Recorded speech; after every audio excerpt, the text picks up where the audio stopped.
internautes de Pourquoi mon père, bienvenue à ce nouveau numéro de Pourquoi mon père.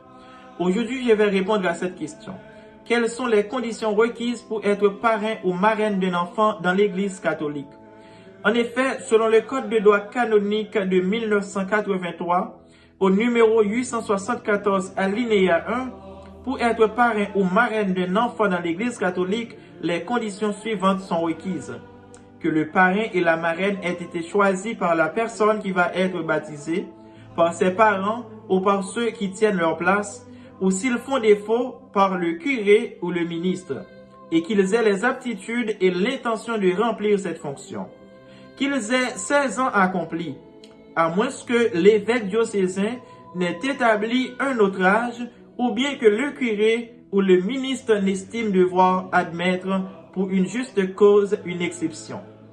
Qu'ils soient catholiques confirmés, qu'ils aient déjà reçu le Saint-Sacrement de l'Eucharistie et qu'ils mènent une vie cohérente avec la foi catholique et avec la fonction qu'ils vont assumer.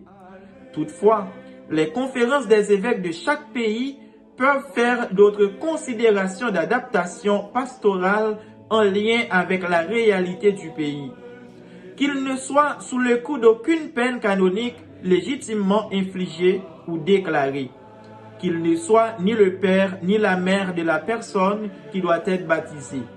L'alinéa 2 du numéro 874 du Code de droit canonique précise: un baptisé qui appartient à une communauté ecclésiale non catholique ne sera admis qu'avec un parrain catholique et alors seulement comme témoin du baptême.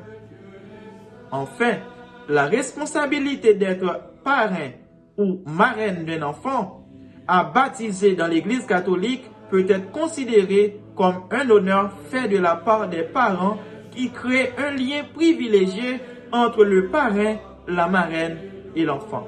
J'espère que cette vidéo vous a plu. Je vous donne rendez-vous pour bientôt. Au revoir.